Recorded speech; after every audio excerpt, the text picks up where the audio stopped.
All right, today we are jumping into an absolutely terrifying story about a brilliant surgeon whose ambition, well, it goes way too far. We're going to break down how a man obsessed with conquering death ends up creating his own personal, unspeakable nightmare. So let me ask you something. What if you looked in the mirror and the person looking back wasn't just you anymore? What if it had its own thoughts, its own agenda, and that agenda was to take everything you have? That's the chilling idea at the very heart of this story. So how do we get introduced to this guy, Dr. Samir, through this incredibly strange and creepy moment? He says this to a hospital watchman, just so casually, and the poor guy runs away screaming. Right off the bat, you know this is not your average hero. This is someone who's maybe a little too comfortable with the idea of death. So who is this guy really? Let's peel back the layers here.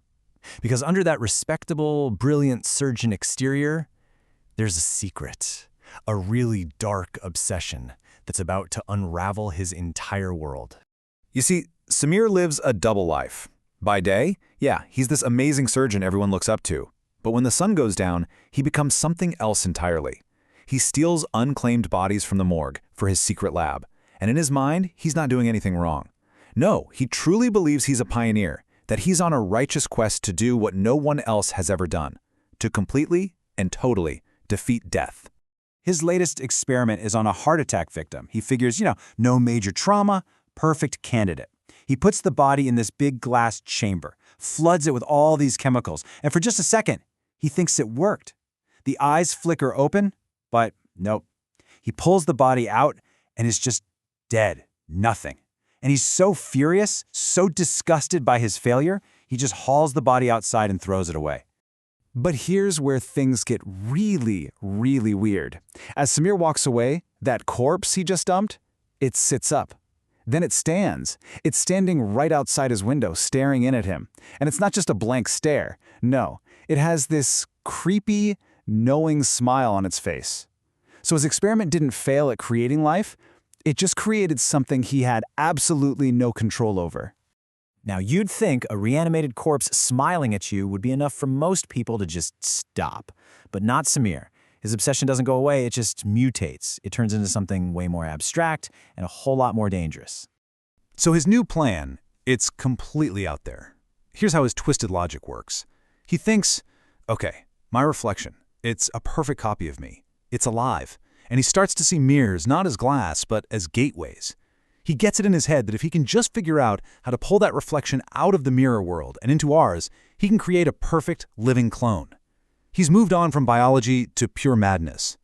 He spends who knows how long on this. Weeks, months, just staring at himself, experimenting. And then it happens. He's looking in the mirror, he smiles, and his reflection just stares back. No smile. It's perfectly still, and then he sees it. The reflection's hands, they're covered in blood, while his own are clean. It worked. He's done it. But this isn't a victory. This is the beginning of the end. The very second that reflection gained its independence, the tables didn't just turn, they were completely flipped over. The creator instantly became the subject. The scientist, well, he was now the lab rat in a brand new, terrifying experiment. I mean, just look at this reversal. It's absolute. Samir, the man who is playing God, is now a complete wreck, terrified out of his mind. And his creation, the reflection, it's cool, calm, and absolutely evil. It doesn't just want to be free. It wants Samir's life.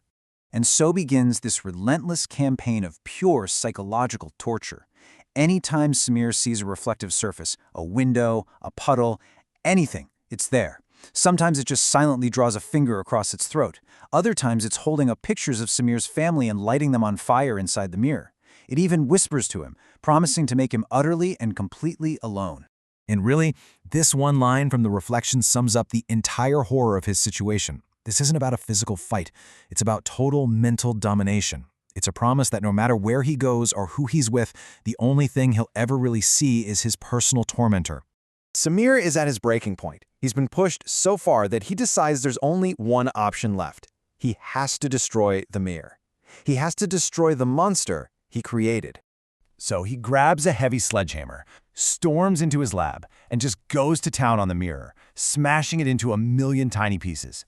And for a split second, he feels this wave of relief.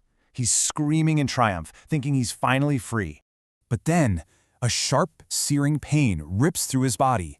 He looks down, and to his horror, he sees deep, bleeding gashes all over himself, in the exact same pattern as the cracks in the mirror. He didn't break the mirror, he broke himself. And that's when he hears a voice that's not in his head anymore. It's in the room with him. Standing right there, completely unharmed, is his perfect double. By shattering the prison, Samir didn't kill his creation, he let it out. But this isn't the end. Oh no. What happens next is so much worse than just being killed by your evil twin. Samir's punishment is, well, it's perfectly twisted to fit his crime. The doppelganger, now free and in our world, is way stronger. It easily overpowers the wounded Samir, drags him over to the broken mirror frame, and just shoves him right through it. But there's no glass anymore. There's just an endless black void. And inside this darkness, this grotesque transformation begins. His skin starts to shimmer, turning hard and silvery. His face, it literally flattens. His nose, his mouth, they just disappear into a smooth, reflective surface. He tries to scream, but the only sound that comes out is this high-pitched cracking noise, like glass shattering. He is literally, physically, becoming a living mirror. So let's just lay out the rules of this new personal hell he's trapped in.